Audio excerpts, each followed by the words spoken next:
Okay, I was telling you that there are three forces: the weight, the viscous force, and also the upthrust force that act upwards.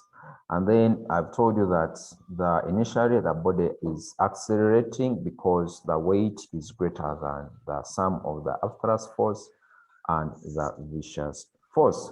So now we are going to look at the second scenario, and in this second scenario here, we consider that this body has moved a certain distance from the point where it was dropped from or within that liquid. So if it has moved a certain distance, that means that this body has attained a certain velocity or it is moving at a certain speed. Okay, just suppose you throw a coin in water. You have a tank and you throw a coin in water. You see that coin moving within the water, but its speed initially at first it accelerates, but after some time it starts to move with a constant velocity, with not a uniform. It starts to move with a constant velocity, not a uniform velocity. So it is a constant velocity. It moves with a constant velocity. And that point when it moves with a constant velocity, it means that the weight of that body is now equal to the sum of the upthrust force and the viscous force. Why are they equal? Why is it that after some time, the weight of the body equals to the upthrust force and the viscous force? Why? Why is it that after some time, the body moves with a constant velocity? This is the reason. And let me give you an example. Suppose you are riding a bicycle. Are we together? Do you know how to ride a bicycle, first of all? Yes. Amida, do you know? We know.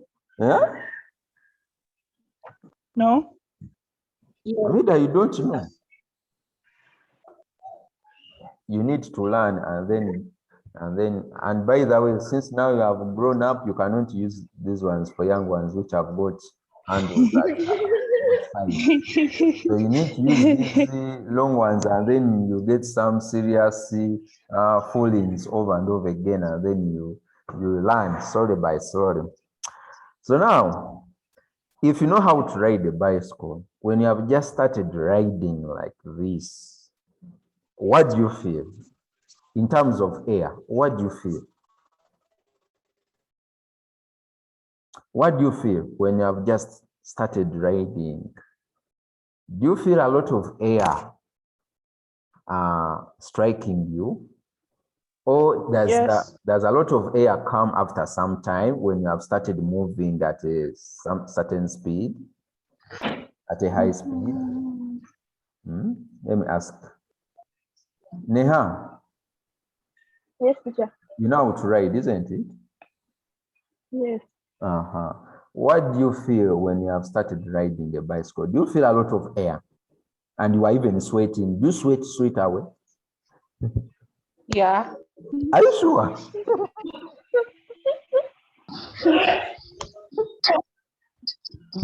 I can't. No, I'm saying that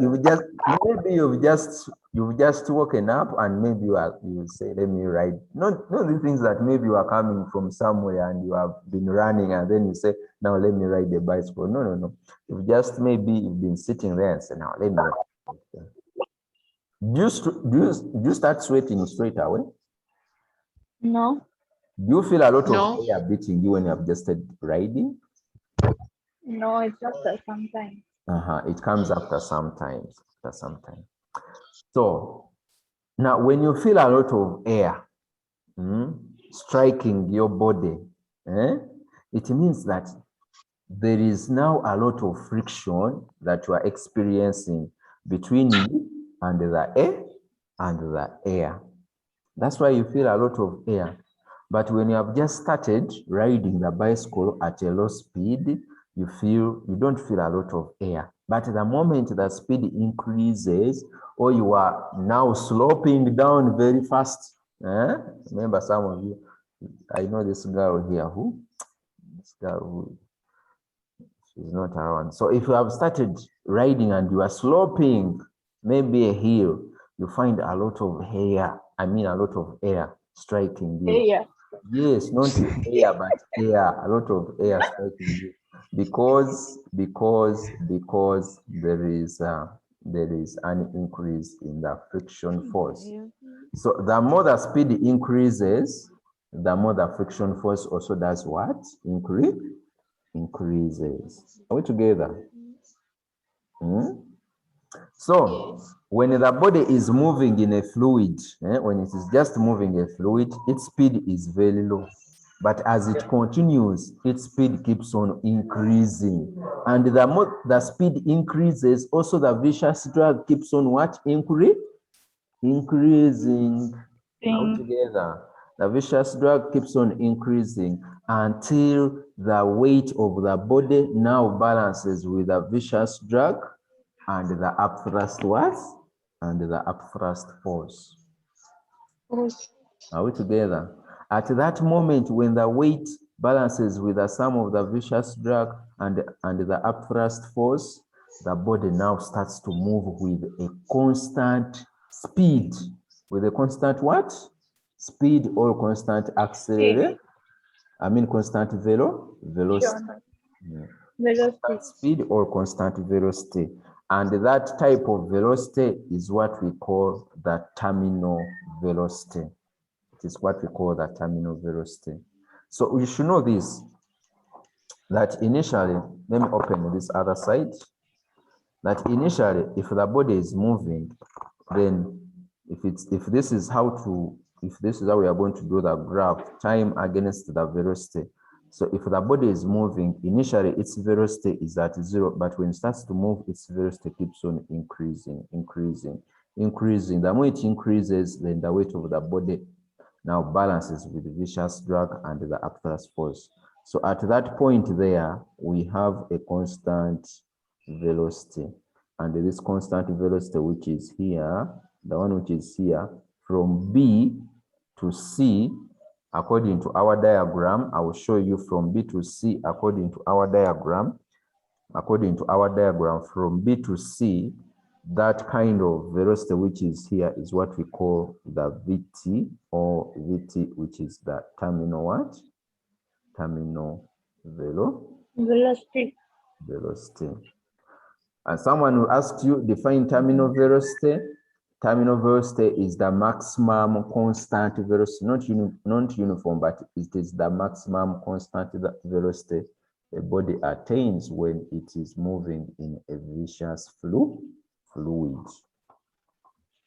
Okay, so let us go back and write the notes about that. So I'm going to make, so we can say that after some time, or as the body continues to fall, I zoom in there for you. As the body continues to fall, comma, as the body continues to fall, its velocity increases as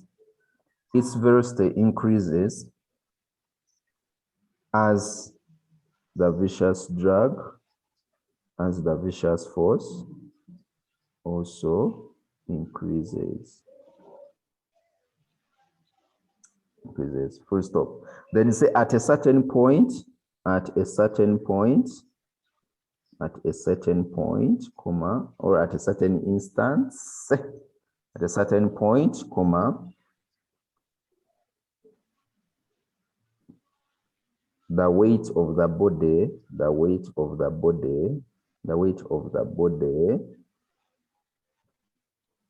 balances with the sum of upthrust force and viscous what? And viscous upthrust force and viscous force.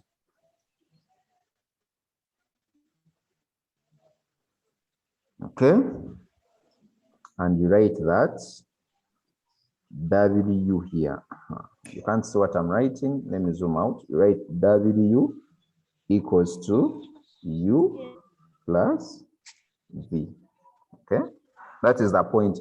W equals to U plus V2. So the weight equals to the sum of this plus that. Okay, so we continue to write, and we say that. Have you finished writing? Yes. Okay. No. I know there are some people who are eating while writing. Yeah?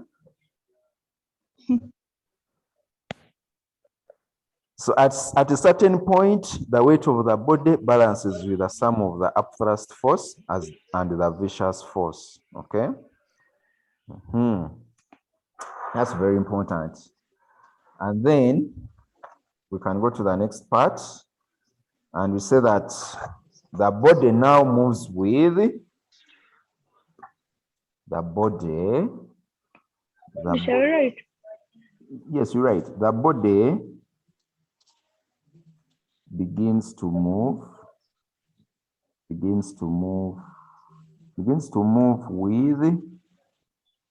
a constant what? Let me zoom in there for you.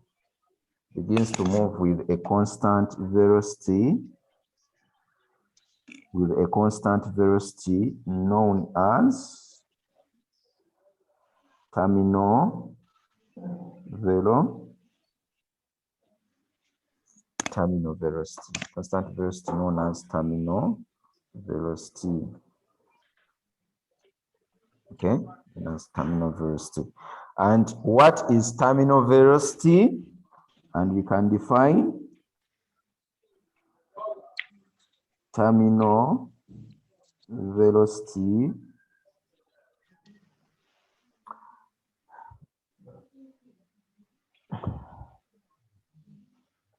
is not uniform, but it is a constant velocity. It is the maximum constant velocity attained by a body. So it is the maximum constant velocity attained by a body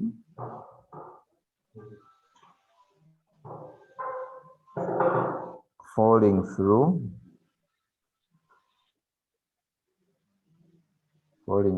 a viscous what? Falling through a fluid. Falling through a what? A fluid.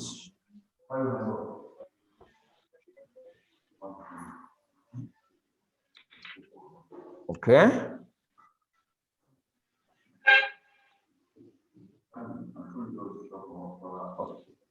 Okay, let us continue. When the net force is what? When the net force of the body is 0.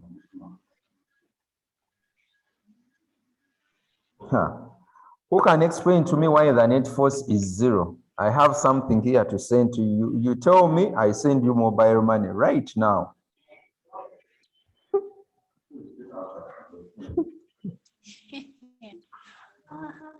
You tell me, even let me put in the number, *165#. You tell me, I send you. Now. You give me the reason.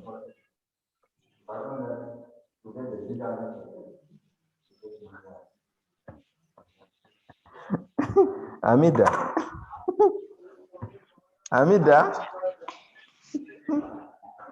Kranima.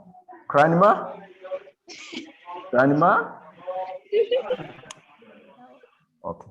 Kranima? Yes. Tell me, why is the net force 0? No money. Why is the net force 0?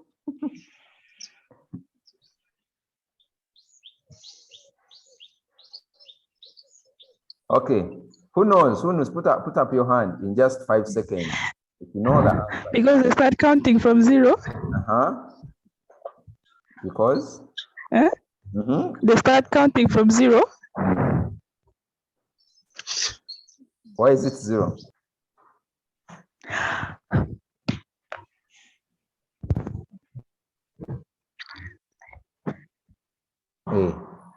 Why is the net force 0? Okay, put up your hand if you know. Hmm? Okay, if you don't know, let me tell you this. Now, the net force is 0. I've told you that. Hmm? Remember this diagram that I drew? So suppose you have 5 newtons, and this side, if this was the weight 5 newtons, and this side we have 4 newtons and 1 newton. What is the resultant force here? 0. It is what? It's 0. It is 0. So here the net force is going to be 5 minus 4 plus 1, which is going to be what? 5 minus 5, and you get what? You get 0 newtons, isn't it? So even here, in this scenario, which is here, is that now the weight of this body is equal to the sum of V plus U, is equal to the sum of the viscous force plus the upthrust force. So it means that if you want to find the resultant force, then our resultant force here, since, remember I told you that, remember somewhere here, I said that V, W equals to U plus V. So this is equal to this, okay? They are equal. So if you want to find the resultant force, so here the net force, or the resultant force, the net force is obtained as, the net force will be equal to the weight minus U plus V, isn't it? But I've told you that U plus V, but W is U plus what? Plus V, isn't it? That means that our net force, which is MA, equals to W minus W, and the answer you get is 0, isn't it? So here MA is equal to 0, or the net force is 0. So the other thing that you should note, is that the acceleration of the body is 0. Acceleration of the body is also what? Is 0. In brackets, A equals to 0 meters per second squared.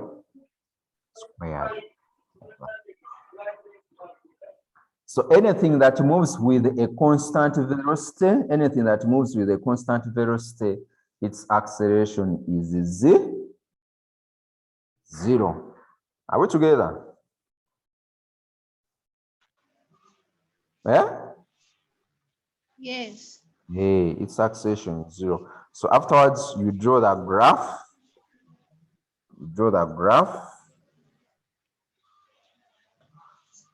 Let's do the graph.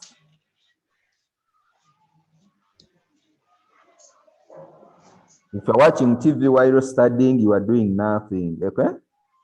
I should tell you that. So 0 is there. This is time in seconds, and this is velocity in meters per second, like that. So at first, it moves with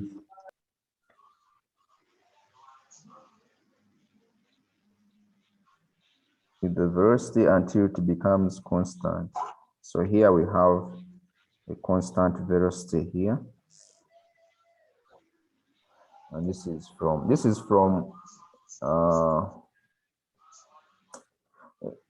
from point A, then to point B, then to point C.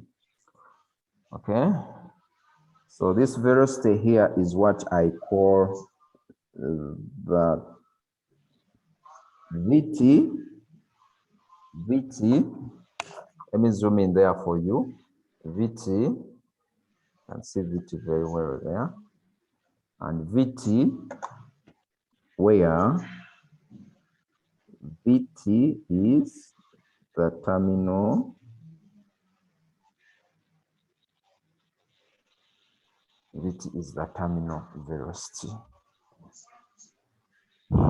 So here, what is here is uniform. What is here is uniform velocity. Here we have uniform velocity.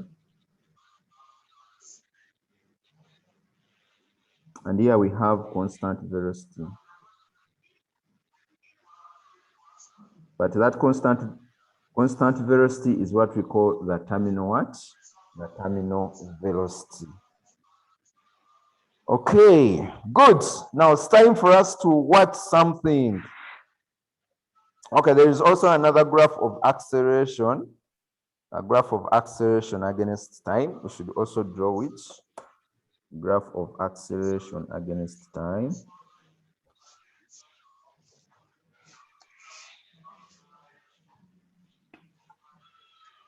Here we can say a graph of acceleration against time. So we have a brackets meters per second squared. And what are the units of time? What are the SI units of time? Seconds. Hey, after me writing. Okay, you are forgiven. Seconds. Did you know it? Or you didn't know? I knew it. So the velocity keeps on reducing. The acceleration keeps on reducing until it becomes zero. So it should touch like that until it becomes zero. So here we put here 0. Then we shall get to know that. So when you have just dropped it, the acceleration is high, and that's why it is accelerating. But after some time, the acceleration keeps on reducing until it becomes 0. So it should touch this line, show that it is 0. Not like how it is there in the notes. Okay. Good. Anything else? So let us look at Bernoulli's principle. Wow. But I should summarize this. Let me summarize this one for you. So when you are doing this in your exams, are we together? The members, this question here is asked, describe the motion of a body falling in a fluid. 5 marks. 5 marks. Describe the motion of a body falling in a fluid. 5 marks. Then you have to talk about these 3 points. What's the first point? Talk about this point that when a body is released in a fluid, it accelerates because the weight of its weight is greater than the upthrust and the viscous force. That is enough. You have explained that. So it is accelerating, and the reason you have given, because its weight is greater than the upthrust and the viscous force. You have a mark there. Then the second thing, you go to that second thing. The second thing is that as the body continues to fall, its velocity increases. This is very important. Its velocity increases as the viscous force also does what? Increases. So that one is also very important. Then at a certain point, the weight of the body balances with the sum of the upthrust and the viscous force. Those are the main things that you have to talk about. These words here and these words are very important. Then afterwards, you come here and say the body now begins to move with a constant velocity known as terminal velocity. And you define terminal velocity. Then you say that it moves with a net force which is 0. And then afterwards, you draw this graph here and you are finished explaining. Moride, have you heard? Yes. So let me give you a trick if you want. I have not completed the second graph. The second graph. You have not finished.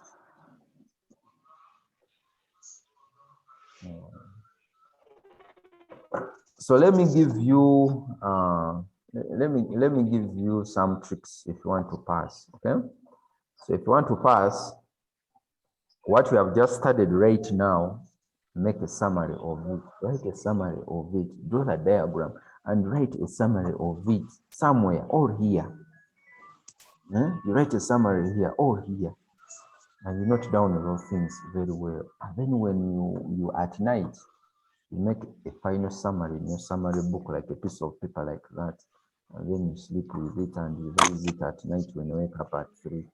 And then you pass. All right, let us go to Bernoulli's principle. Bernoulli's what? Bernoulli's principle. Bernoulli's principle. Before we look at Bernoulli's principle, I want you to first show you something, I think.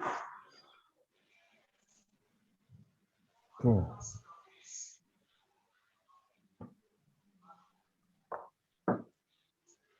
There is this. Okay, let us look at Bernoulli's principle. Bernoulli's principle here.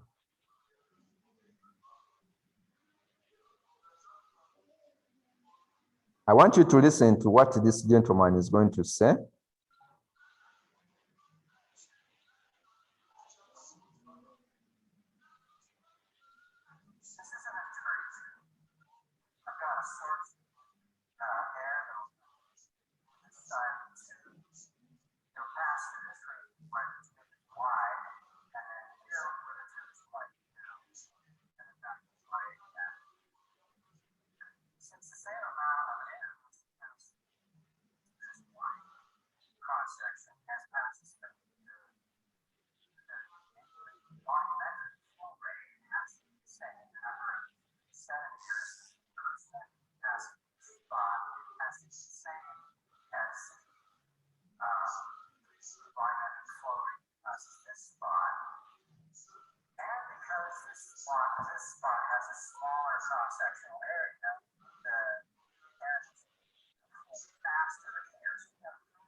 Bernoulli's principle states that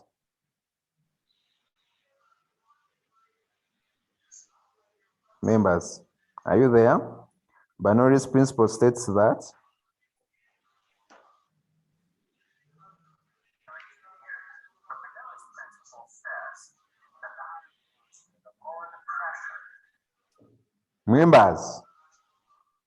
members. Yes. Bernoulli's principle states that. Are you listening? We can't hear him. You can't hear what he's saying. No. Are you sure? Sure. Okay. Let us start afresh. This is a Venti tube. I've got a source of air that'll come. Now, do you hear what he's saying? Yes. Yes. I'm in this side of the tube. It'll pass through this region where the tube is wide, and then here where the tube is quite narrow, and then back to wide again. Since the same amount of air has to pass through this wide cross-section as passes through here, namely the volumetric flow rate has to be the same. The number of cubic centimeters per second passing this spot has to be the same as the volumetric flow rate that passes this spot. And because this spot has a smaller cross-sectional area, the air has to flow faster here. So we've got a high velocity region here, a low velocity region here. But Bernoulli's principle says that the higher the velocity, the lower the pressure. Bernoulli's principle states The higher the velocity, the lower the pressure. The higher the velocity, the lower the pressure. okay. So in this spot here, contrary to what your intuition might say, instead of the pressure being high here, the pressure is actually low. And we can demonstrate that using this colored water. I've filled the bottom of these this U-shaped glass tubing with water that has a little bit of food coloring added to it.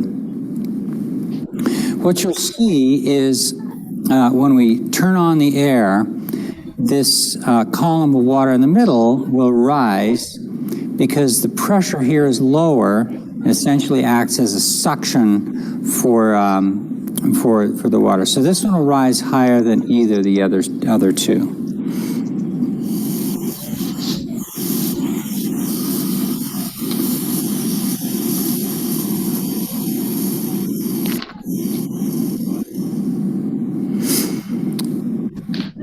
That's a Venturi tube. It essentially acts as a suction for the water. So this one will rise higher than either of the other two.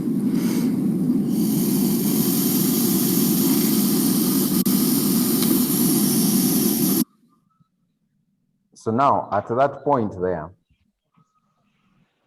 with Bernoulli's principle, they have said that you should know that where there is high velocity, there is low pressure. And where there is high pressure, there is low velocity. So this is what we call the Venturi tube, okay? The Venturi tube has 3 sections. 2 sections are the same, but the section in the middle is different. So these 2 sections, which are big, this and this, they have got pressure that is very high. Why is the pressure very high here? It is because the fluid that passes there is at a low velocity. So even here, the pressure which is here is very low. Why is the pressure low here? It is because the velocity of air at that point is very high. So if air passes here at a high speed, then the pressure that will be here will be low, is low. So the higher the velocity, the lower the pressure.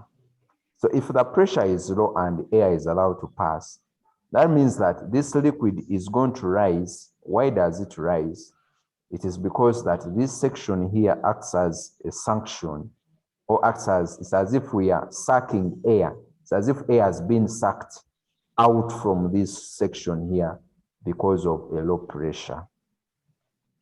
Now this other side, we have air moving at a velocity speed or velocity.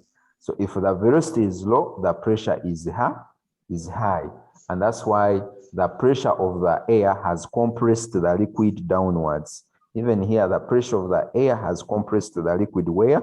Downwards. But here the pressure is low, and that's why the liquid has risen up. So in Bernoulli's principle states that the higher the velocity, the lower the pressure. And the lower the velocity, the higher the pressure.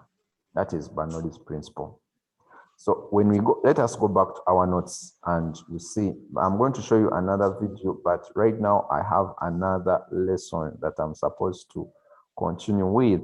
So what we can do is, this is what we have been talking about. What we can do is, I want you to, we shall see all these things, This is what we have just looked at, this one here. So where there is high velocity of water, there will be low pressure of the water. So that's why here the liquid rises at a smaller distance here compared to other sections. So right now I have another lesson that I'm supposed to do. So what we are going to do is write Bernoulli's principle in the books. That Bernoulli's what? Bernoulli's principle. And good, you know now what the principle means or how it is stated. So Bernoulli's principle, and it states that the higher the velocity, the lower the pressure. It states that the higher the velocity of a fluid, the lower the what? the pressure, and the lower the velocity, the higher the what? The higher the pressure. Don't put those things or vice versa, you will not pass. You have to state it like that. All right, so we stop here. But next time when we meet, we shall look at more about Bernoulli's principle. And we shall also look at this one. There's a good video about this, everything here. And then afterwards, we shall look at Archimedes' principle. Yeah. So let me wish you a good day. I want you to copy these notes about Bernoulli's principle so that when we come, we go through it very fast. And then we look at Archimedes' principle next week. So any question before I go? Any question?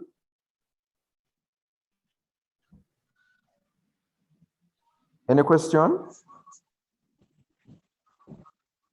Amida, any question? Neha, any question? Lynette, any question?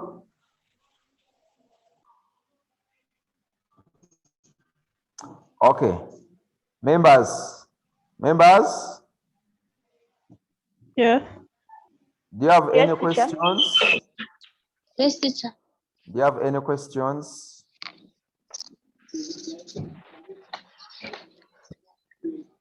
Are you going to revise? Yes, teacher. Okay. So let me wish you a nice day. Take care, okay? Take care. Likewise. Don't move Bye. around. Stay at home and be safe. Okay? And pray for your parents who have gone for work. Okay? Yes, teacher. Yes. So have a good day and bye. Bye, Bye. teacher. Bye. Thank you for teaching. You're welcome.